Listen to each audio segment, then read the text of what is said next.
오늘의 말씀은 창세기 2장 4절 후반부에서 9절까지입니다.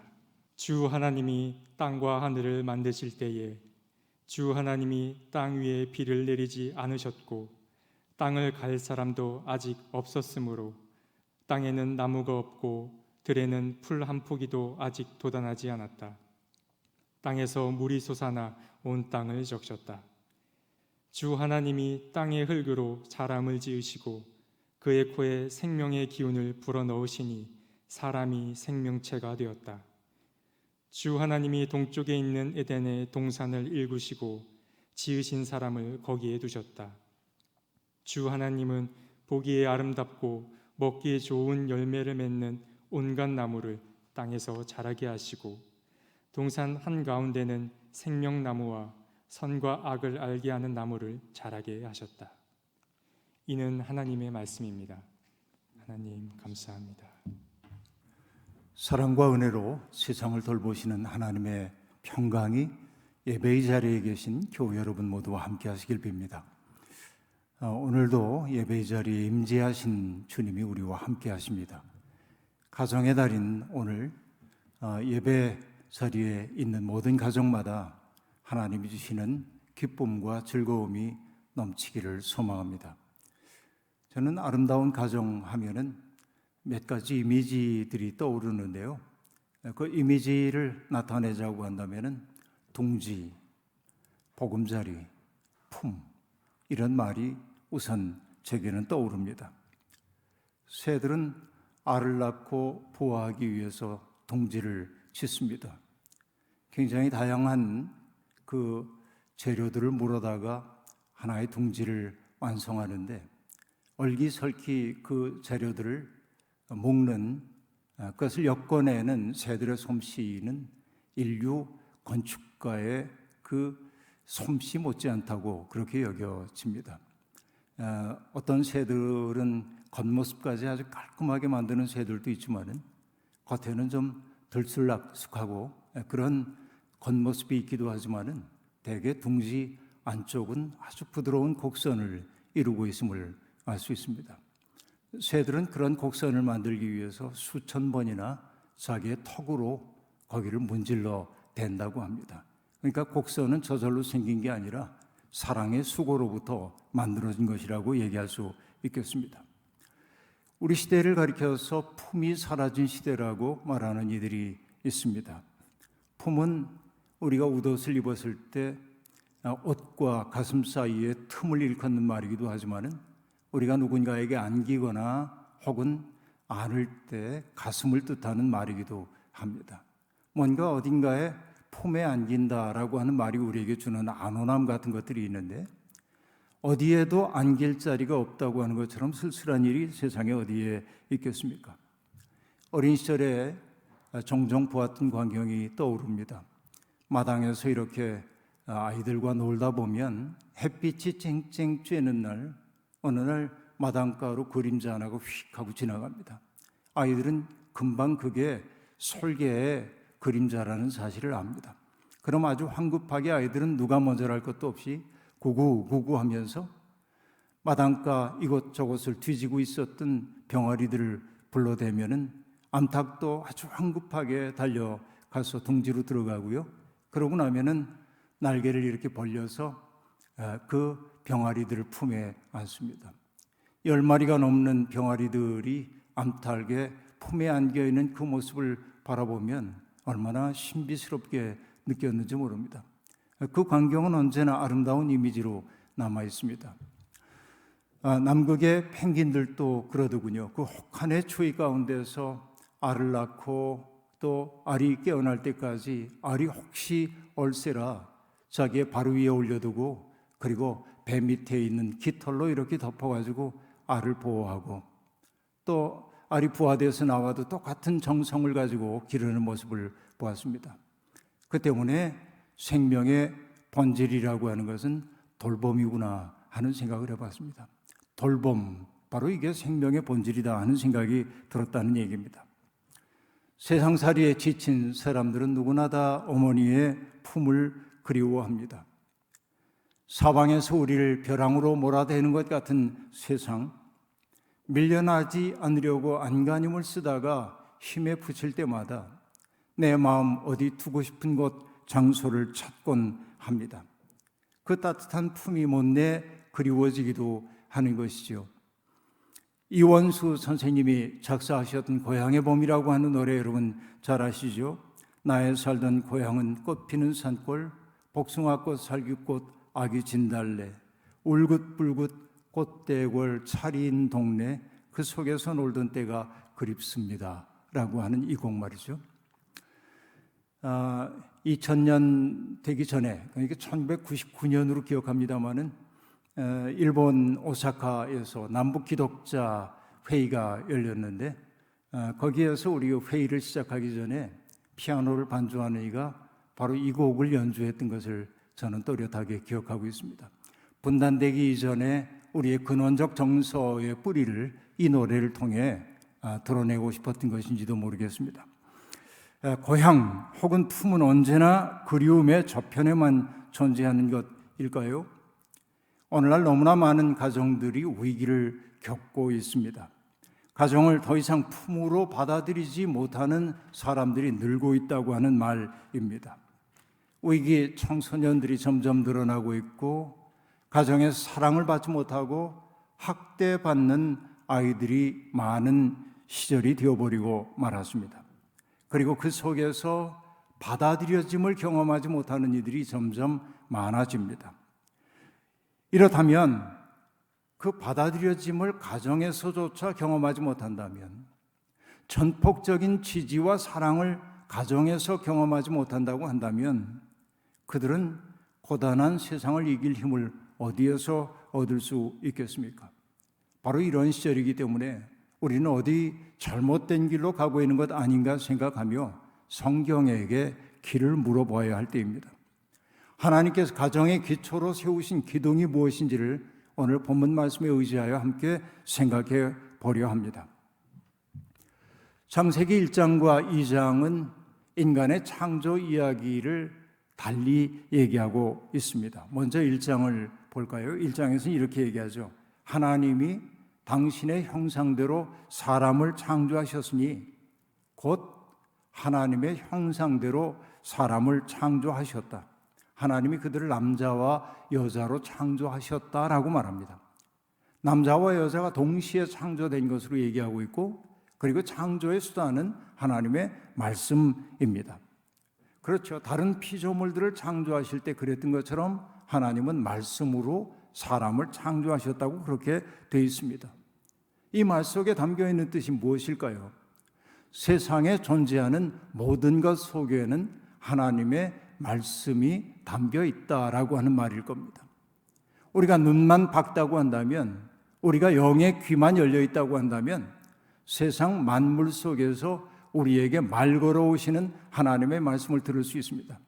다시 말하면 우리가 정말로 하나님을 창조주로 믿는다고 한다면 세상에 존재하는 모든 것들은 하나님의 말씀을 우리에게 들려주는 텍스트라고 얘기할 수 있겠습니다. 바로 이 마음으로 사는 것이 하나님을 창조주로 고백한다는 말 속에 담겨있는 의미입니다. 하지만 어느 때부터인지 사람들은 세상을 하나님의 말씀이 깃들여 있는 텍스트로 보지 않고 인간의 자기의 욕망을 충족하기 위한 수단으로 대하기 시작했습니다. 프란시스 베이컨이 얘기했던 아는 것이 힘이다라고 하는 말이 바로 그런 세계관의 변화를 상징적으로 보여주는 말이라고 할 수 있겠습니다. 아는 것이 힘이다라고 하는 것, 인간이 가지고 있는 지식이라고 하는 것이 자연을 변화시키고 자연을 닥달해서 인간에게 필요한 것을 얻어내는 일로 여겨지기 시작하면서부터 인간은 물질적인 풍요를 누리게 되긴 했지만 정신적으로는 빈곤하게 되었다고 볼 수 있겠습니다. 왜냐하면 더 이상 자연은 우리에게 경탄과 경외심의 대상이 되지 않았습니다. 자연을 대하는 사람들의 마음이 정성스럽지 않게 되었습니다. 신성한 것에 대한 감각들을 잃어버리기 시작했습니다. 세상의 모든 것들이 수단으로 변했기 때문에 그렇습니다. 이것이 우리의 슬픔입니다. 창세기 1장의 창조 이야기는 세상 속에 깃들여 있는 하나님의 말씀에 귀를 기울일 것을 우리에게 요구하고 있습니다. 그런데 창세기 2장에 나오는 창조 이야기는 조금 다른 내용입니다. 하나님께서 하늘과 땅을 창조하실 때 하나님이 아직 땅에 비를 내리지 않았기 때문에 나무도 풀도 돋아나지 않았고 또 땅을 경작할 사람조차 없었습니다.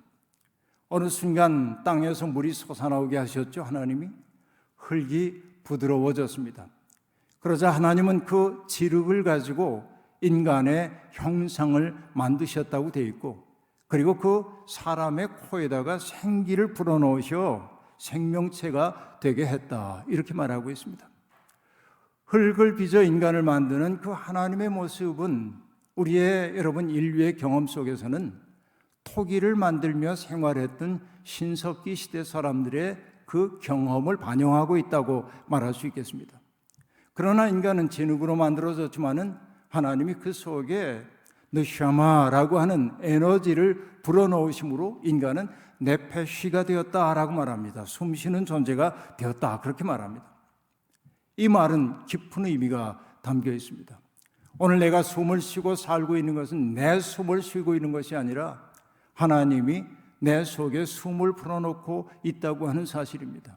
숨 쉬는 순간순간이 하나님의 은총의 때라고 하는 사실을 이 이야기는 우리에게 들려주고 있다는 얘기입니다. 창세기 2장에서 창세기 기자는 창조 이전의 상황을 황무지로 형상화하고 있습니다. 그리고 여러분 흥미로운 것은 창세기 1장의 창조 이야기에서는 모든 피조물 가운데 인간을 마지막 날 창조하시지만 그러나 창세기 2장에서는 인간을 맨 먼저 창조한 것으로 되어 있습니다. 그렇죠. 하나님은 먼저 인간을 창조하신 후에 동쪽에 있는 에덴의 동산을 일구셨다고 말합니다. 그리고 하나님은 사람에게 동산을 돌보고 일구는 책임을 맡겨주셨습니다.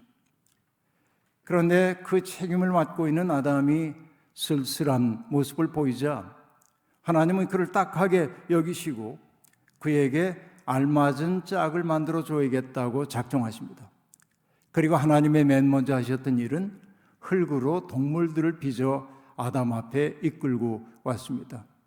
아담은 그 동물에게 이름을 붙여주었고 아담이 부르는 것이 그 동물의 이름이 되었다고 말합니다. 그러나 아담 속에 깃들여 있던 그 존재론적 쓸쓸함이 해소되지 않는 것을 보고 하나님은 아담을 깊이 잠들게 하신 다음에 그의 갈비뼈 하나를 뽑아서 여자를 만드셨다고 그렇게 얘기하고 있습니다. 잠에서 깨어난 아담이 자기 앞에 있는 낯설지만 그러나 반갑기 이를 데 없는 존재를 보면서 불렀던 사랑 노래가 오늘 우리의 가슴을 설레게 합니다. 이제야 나타났구나 이 사람, 뼈도 나의 뼈, 살도 나의 살, 남자에게서 나왔으니 여자라 하리라. 이런 사랑 노래입니다. 저는 그래서 농담 아닌 농담처럼 늘 얘기합니다. 인간이 만들어낸 최초의 문장이 사랑 고백이라고 말입니다. 인간은 함께 있음을 본질로 하는 존재임을 이 노래가 들려주고 있습니다. 남자에게서 여자가 나왔다는 이 말을 시간의 선후 관계로 본다든지 혹은 계급 관계로 치환하지 말아야 할 일입니다. 이 이야기 속에 담겨있는 진실은 사람은 서로에게 속해 있는 존재라고 하는 말입니다. 달리 얘기하면 너 없이는 나도 없다라는 말입니다. 내가 이 세상에 존재하는 것은 바로 내 덕분이라고 하는 고백이 하나님의 남녀 창조 이야기 속에 담겨있는 근원적 진실이라고 하는 말입니다. 이게 모든 인간관계의 본질입니다. 그러므로 너 없이는 나도 없으니까 내가 잘 살기 위해서는 너를 잘 살게 만들어야만 합니다. 바로 이게 사랑의 관계입니다. 그렇죠. 인간은 그런 존재입니다. 인간이 돌멩이와 다른 것은 무엇일까요? 돌멩이는 자기 충족적 존재입니다. 자기가 존재하기 위해 다른 것과의 관계를 필요로 하지 않는다는 말입니다. 그러나 인간은 존재하기 위해 다른 이들과의 아름다운 관계를 필요로 하는 존재입니다. 그 때문에 사람은 누군가를 사랑함으로 관계를 맺어갑니다. 사랑은 자기를 초월하는 능력입니다. 사랑에 빠진 사람들을 보십시오. 그들은 자기를 초월하는 능력을 보여줍니다. 가정이란 바로 그런 인간 본연의 사랑을 체험하고 무제약적인 사랑을 경험하고 훈련하는 장소여야만 하는 것이지요. 그래서 여러분 아까 얘기한 대로 그곳에서 내가 무제약적으로 받아들여지고 있다는 사실을 경험할 때 그 속에서 자라나는 생명들은 세상을 조금은 따뜻한 시선으로 바라보고 그런 마음으로 세상에 나가지 않겠습니까? 그리고 여러분 두 번째, 이 근원적인 사랑이라고 하는 기둥 말고 두 번째 기둥이 뭔지를 살펴봐야겠습니다. 하나님이 사람을 데려다가 에덴에 두신 까닭은 풍요로움을 그냥 누리며 살라는 것이 아니었습니다. 동산을 일구고 잘 돌보고 가꾸라고 하나님은 그렇게 명령하셨습니다. 에덴 동산, 그것은 인간의 꿈이 반영된 곳입니다. 세상 어디에나 삶은 힘에 겹습니다. 안팎으로 다가오는 도전에 맞서며 살아야 하기에 우리는 늘 긴장하지 않을 수가 없습니다. 이것이 에덴 이후를 살고 있는 사람들의 삶입니다. 옛 사람들은 사나운 짐승들이나 자연 재해에 맞서 자기를 지키기 위해 안간힘을 다했습니다. 오늘 우리 또한 다르지 않습니다.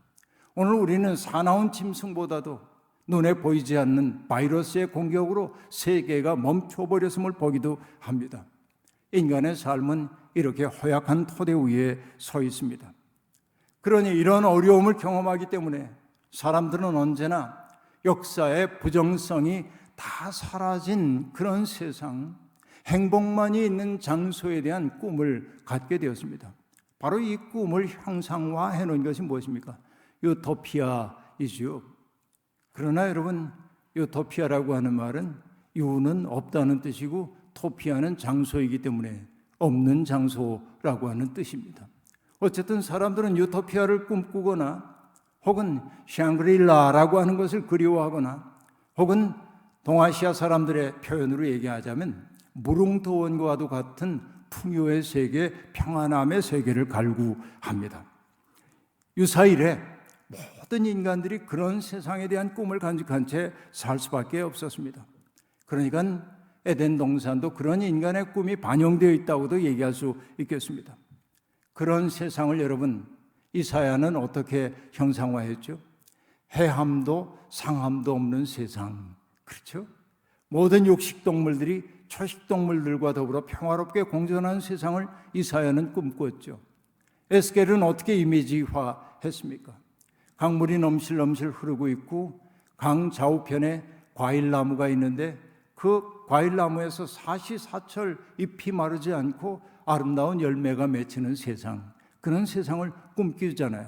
이게 인간의 꿈이라고 얘기할 수 있겠습니다.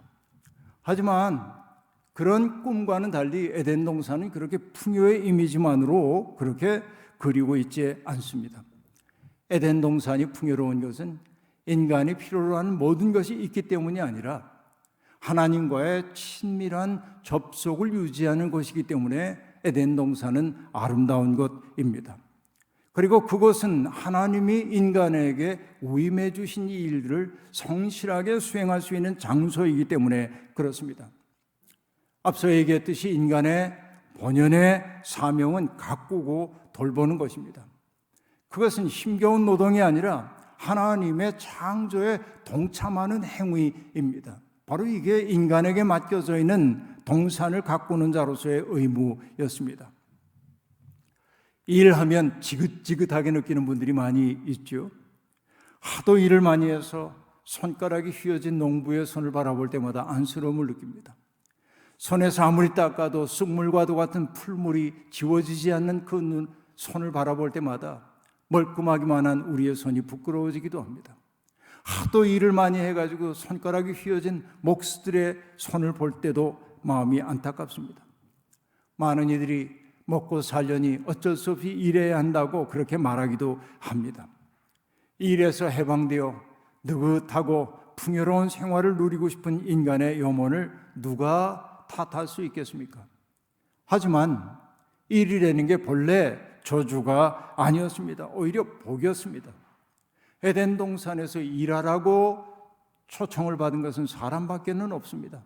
하나님이 당신의 그 멋진 일에 동참하라고 인간을 불러주셨다는 얘기입니다. 인간이 하나님의 형상이라고 하는 말 속에 담겨있는 뜻이 무엇일까요? 하나님이 창조성을 가지고 세상을 창조하셨던 것처럼 인간은 하나님이 주신 창조성을 가지고 세상을 가꿔야 한다는 뜻이 아니겠습니까? 창조 행위에는 두 가지의 사건이 벌어집니다. 하나는 imagination, 상상력이에요. 하나님의 머릿속에 뭔가 상을 먼저 그리십니다. 그리고 말씀으로 그것을 빚어내셨습니다. 상상력과 의지가 동반돼서 창조가 이루어졌습니다. 오늘 하나님의 동산을 가꾸라고 부름받은 우리들도 두 가지를 함께 해야 합니다. 하나님이 기뻐하시는 세상의 모습이 무엇인지를 창조적으로 그릴 수 있는 상상력이 우리 속에 있어야 하고, 상상만 할 것이 아니라 그것을 이루어내려고 하는 의지가 우리 속에 함께 있어야 합니다. 내가 지금 하고 있는 이 일이 바로 하나님의 꿈을 이루는 일이라고, 내가 하고 있는 이 일이 하나님의 창조를 지속하는 일이라고 여기며 살게 될 때, 우리는 나의 그 일이 먹고 살기 위한 지긋지긋한 직업이 아니라 하나님이 주신 소명으로서의 일이라고 말할 수 있을 겁니다. 아름다운 것을 상상하고 그것을 이루어내기 위한 의지를 발휘해야 합니다. 위기 청소년들을 돌보는 분들을 보면서 가슴 깊이 감동할 때가 많이 있습니다. 우리 교회도 그런 일들을 하고 계신 분들이 있는데, 어떨 때 보면 보람차하기도 하지만 어떤 때는 눈물을 흘리기도 하고 아파하는 모습을 바라볼 때도 있습니다. 다른 사람들은 일부 청소년들의 거칠고 무례하고 이기적인 모습을 바라보면서 고개를 젓고 외면해 버리고 말지만, 그러나 그들 곁에 다가가는 분들은 그런 모습 뒤에 숨겨져 있는 그 청소년들의 연약하고 섬세하고 아름다운, 상처 입기 쉬운 그 말랑말랑한 부분을 보아냅니다. 그리고 인내하는 사랑을 통해 숨겨졌던 그 모습이 발화되도록 만들기 위해 노력하고 있습니다. 바로 이것이 창조적인 일이라고 말할 수 있겠습니다. 그들 속에 있는 아름다운 것들을 보아내고 그들의 변화된 모습을 상상하고, 상상만 하는 게 아니라 돌봄을 통해 그것을 발현하도록 돕는 그런 일 말입니다. 바로 이것이 하나님이 맡겨주신 일일 겁니다. 스스로를 존중하는 법을 가르치고 자기를 하찮게 여기지 않도록 격려해 주는 것이지요. 그렇습니다. 그런 분들뿐만 아닙니다. 오늘 우리가 살고 있는 장소는 시편 시인이 얘기하는 것처럼 하나님께서 줄로 재어주신 구역입니다. 내 삶의 자리야말로 하나님이 우리에게 주신 소명의 자리라고 하는 말입니다. 민수기 기자의 말대로 얘기하자면 우리가 살고 있는 그 땅이 곧 하나님이 머무시는 땅입니다. 그러므로 우리는 조심조심 그렇게 살지 않으면 안 됩니다. 내게 줄로 재어주신 구역은 아름다움이여라고 얘기할 때, 여러분, 이게 우리가 살고 있는 아파트나 주택을 말하는 것으로 받아들일 뿐 없지요. 무슨 일을 하든 어디에 있든 생명을 풍부하게 하고 평화의 기운을 불러일으킨다면 우리는 하나님이 줄로 지어주신 그 구역, 하나님이 머무시는 땅을 돌보는 사람이라 말할 수 있습니다. 바로 그 자리가 우리의 에덴 동산인지도 모르겠습니다. 가정의 모든 구성원들이 바로 자기에게 맡겨져 있는 각자의 일들을 그렇게 성실하게 수행할 때 가정은 아름답게 된다, 이렇게 말씀드릴 수 있겠습니다. 이제 세 번째, 우리가 눈여겨봐야 할 세 번째 기둥이 있습니다. 에덴 동산 한복판에는 생명나무와 선악을 알게 하는 나무가 있었습니다. 생명나무는 물론 불멸성의 상징이라고 말할 수 있겠습니다. 땅에 깊이 뿌리를 내리고 하늘로 줄기를 솟구쳐 올리는 나무는 하늘과 땅을 잇는 존재로 여겨져서 동양권이나 서양권이나 어디에서나 나무는 바로 신적 세계와 소통하는 통로로 받아들여졌습니다. 어느 문화권에 가든지 신목이라고 하는 것이 있었다. 여러분 알고 계시죠? 우리 단군 신화에도 그런 얘기 나옵니다. 환인의 허락을 받은 환웅이 산부인을 가지고 세상에 내려올 때 풍백과 우사와 운사를 가지고 어디로 내려옵니까? 태백산 신단수 아래로 내려왔다라고 말합니다. 바로 이게 신목이라고 말할 수 있겠죠. 생명나무, 그걸 딱히 뭐라고 규정할 수는 없습니다. 그러나 그 나무가 상기시키고 가리키는 것은 바로 생명의 주인이신 하나님임이 분명합니다. 에덴 동산 한복판에 생명나무가 서 있다는 말은 인간의 인간됨은 자기의 한계를 아는 데 있다는 말 아니겠습니까? 인간은 흙에서 온 존재임을 상기시키는 것이 생명나무일 겁니다. 인간은 하나님의 형상이지 하나님은 아니기 때문에 그렇습니다. 자기의 한계를 지키고 분수를 지킬 줄 알 때 인간은 자유롭고 안전합니다. 그러나 유한한 인간은 언제나 자기 속에 있는 악한 충동과 선한 충동 사이에서 바장이며 살고 있습니다. 언제나 선한 충동보다 악한 충동이 우리를 몰아갈 때가 많습니다. 바로 이것이 인간에게 있는 근원적 죄성이라고 말할 수 있겠습니다. 나도 모르는 사이에 악에게 기울고 있는 우리의 마음을 우리가 알기에 우린 끊임없이 스스로를 경계하고 눈 밝은 이들의 안내를 받아야 할 필요가 있는 것입니다. 그 때문에 우리는 살다가 문득 고개를 들어 생명나무를 바라봐야 합니다. 내가 하나님이라고 하는 저 절대 세계 앞에 있는 유한한 존재임을 깨닫고 하나님의 마음에 나를 일치시키려고 하는 것이죠. 생명나무는 바라보고 나를 조율해야 할 대상임을 보여주고 있습니다. 그 생명나무를 바라볼 때 우린 비로소 내가 어디에 있는지를 알게 되지요. 자꾸만 하나님의 뜻을 여쭙고 그 뜻에 따라 내 삶을 조절할 수 있어야 합니다. 가정의 중심에 생명나무가 있어야 합니다. 복을 빌기 위해서가 아니라 우리가 어긋난 길로 가지 않도록 하기 위해서입니다. 모든 가족 구성원들이 하나님의 뜻 안에서 서로 신뢰하고 사랑하고 인내할 때 가정은 따뜻해집니다. 하지만 현실은 어떠합니까? 가족들 때문에 가슴앓이를 하는 사람들이 많습니다. 일률적으로 말하기는 어렵지만은 가족 간의 갈등의 상당수가 서로에게 바라는 것이 많기 때문에 그렇습니다. 내가 바라는 만큼 안 해줘요. 자식들은 부모에게 말합니다. 내게 해준 게 뭐가 있어요? 그리고 부모들은 자식들에게 말합니다. 너를 위해 내가 얼마나 희생했는데. 이렇게 하다 보면 서로 갈등이 생길 수밖에 없는 것이지요. 그때 우리들이 함께 바라봐야 하는 것이 생명나무입니다. 하나님의 마음으로 서로를 바라봐야 한다는 말입니다. 그럴 때 서로를 있는 그대로 인정하고 수용할 수 있는 힘이 생겨납니다. 사랑이라고 하는 명분으로 지나치게 서로 간섭하면 안 됩니다. 생명나무를 중심으로 가정의 일치를 도모해야 합니다.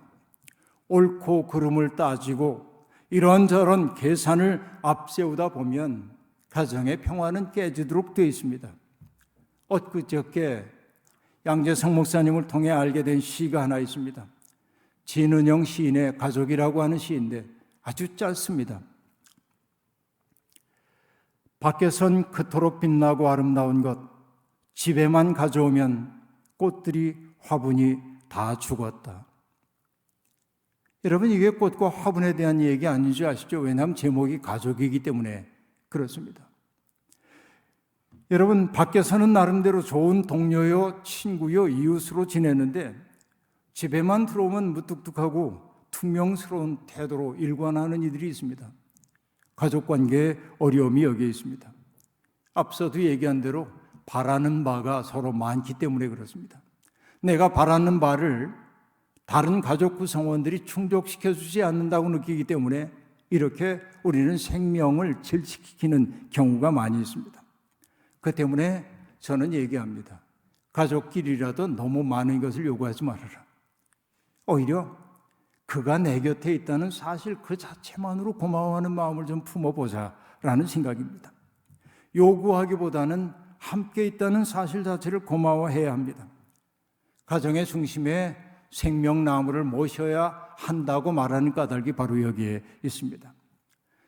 사랑의 관계를 지속하기 위해 부단히 노력하고 각자에게 분부된 일들을 하나님이 맡겨주신 일로 여겨 최선을 다하여 하나님의 정원을 가꾸고 하나님을 모든 관계의 중심에 모시고 살게 될 때 우리의 삶터는 든든해지고 따뜻해지고 아름다워질 겁니다.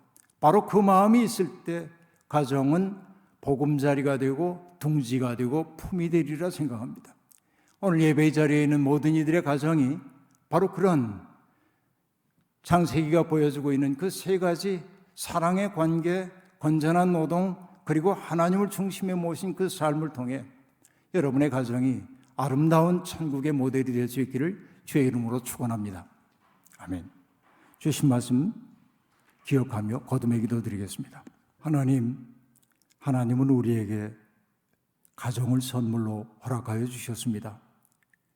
그 속에서 생명이 자라나는 공간으로 삼으라고 주님은 그렇게 우리를 일깨워 주셨습니다. 그런데 이 땅에 있는 가정들이 많이 아픕니다. 사랑의 공동체여야 할 가정이 때때로 서로에게 상처를 줄 때도 있고 품이 되어야 할 가정이 서로에게 가시처럼 찌르기도 합니다.